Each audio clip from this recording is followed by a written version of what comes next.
Consciousness is vast, reality is fluid, and what we call the paranormal may just be part of the human experience. We move through life searching for certainty, but every so often something happens that challenges what we think we know. A flicker of movement in an empty room, an intuition too strong to ignore, or a moment that lingers long after it's passed. Some call it supernatural, others call it psychological, but maybe it's both. I'm Mallorie, a therapist exploring the threshold between psychology, the supernatural, and the transformations that happen in between. Whether it's unexplained phenomena, personal awakenings, or the ways our subconscious and the unknown intertwine, this is a space to wonder, to question, and to explore what these experiences mean for us. Because what matters most isn't what we experience, it's how it transforms us. Welcome to the Liminal Mind.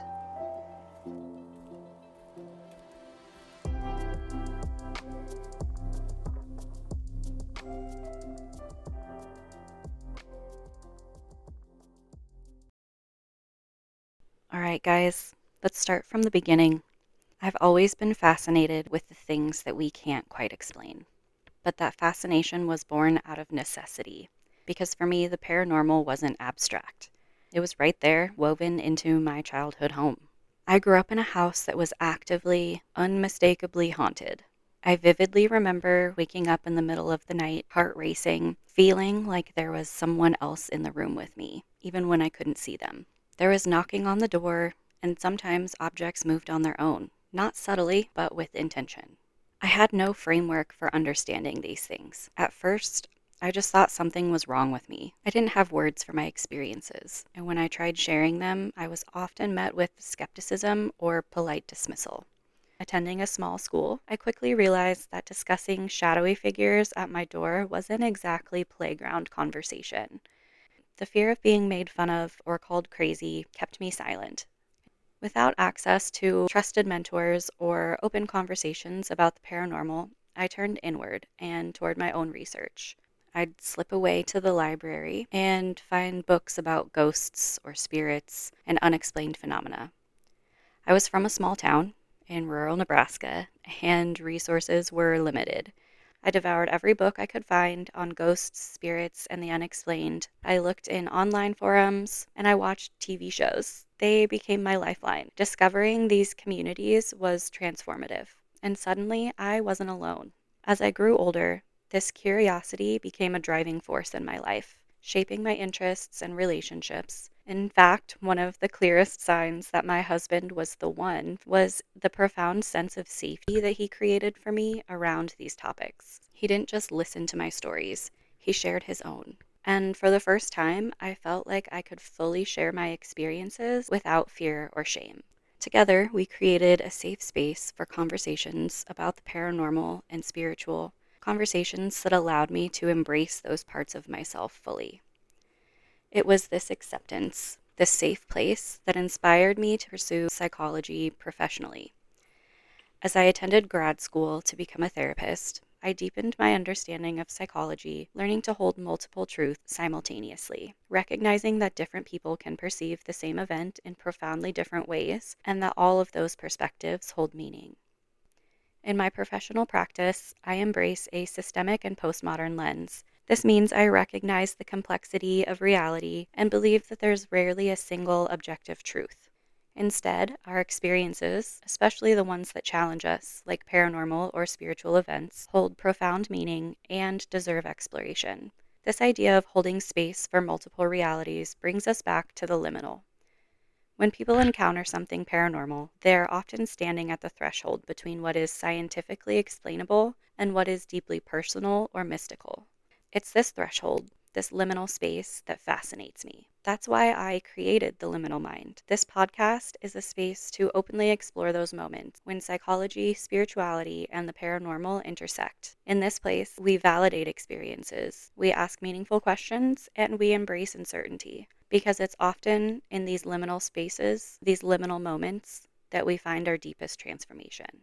A defining moment in bridging my love of psychology with my paranormal experiences came through a television show called Psychic Kids. This TV show followed children who were experiencing profound paranormal phenomena, visions, spirit communication, psychic insights. These kids were overwhelmed. They often felt isolated and confused. And when I watched it for the first time, I immediately felt a sense of kinship.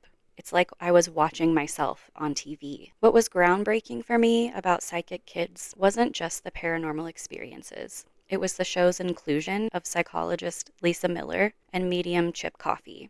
Dr. Miller didn't dismiss the children's experience. Instead, she listened carefully, validating their feelings while thoughtfully assessing whether psychological factors might be influencing their perceptions. This struck me deeply. Here was a psychologist holding two truths at once, acknowledging paranormal possibilities while gently exploring psychological explanations, trauma, anxiety, and sensory sensitivities.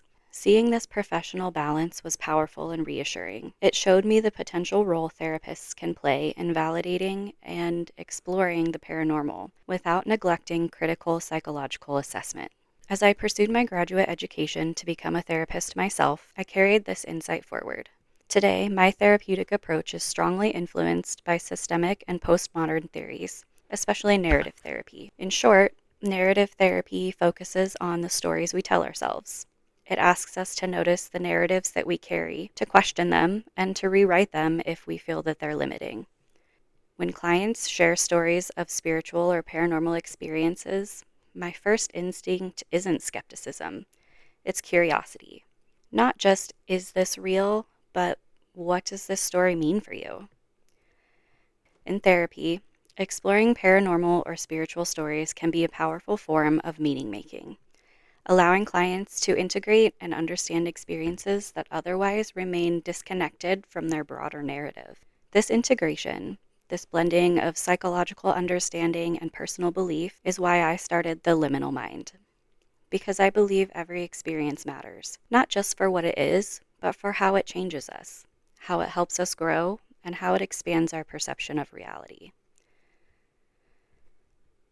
Before we move forward, I want to make clear that while we are exploring deep topics of the paranormal, spirituality, and psychology on the Liminal Mind, this podcast is not a substitute for professional therapy or counseling.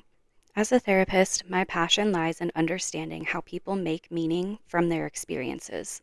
My work is deeply inspired by Viktor Frankl, a psychiatrist who developed logotherapy, a therapeutic approach that believes the primary drive in human beings is not to seek pleasure or to avoid pain, but to find meaning in life.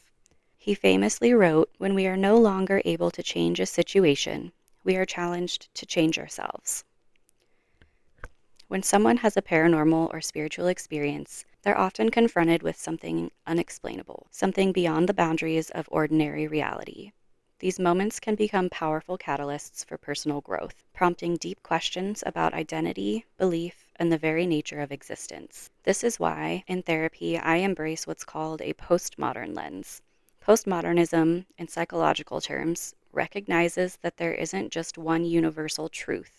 Instead, each person has their own valid perspective, shaped by their own individual culture, relationships, and life experience. It's less about what is objectively true and more about how our experiences shape our stories and identities. A key therapeutic approach within this framework is narrative therapy. Narrative therapy views our lives as stories, and just like any story, there are infinite ways to interpret the same events. Sometimes our stories limit us, making us feel stuck or powerless. In therapy, I help clients to reauthor their stories, to empower themselves, and to find healing. For instance, instead of seeing a paranormal experience as something frightening or isolating, narrative work can help someone reframe it as a spiritual awakening, personal insight, or a form of resilience. Alongside narrative therapy, much of my work is trauma-informed, recognizing how past experiences profoundly impact our current emotional and physical well-being. For listeners unfamiliar with trauma work, can think of trauma as getting stuck emotionally and physically inside of us, affecting our perceptions and behaviors.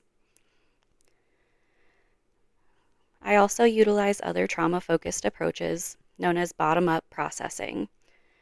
Traditional talk therapy, or top-down processing, primarily uses language and logic to process emotions.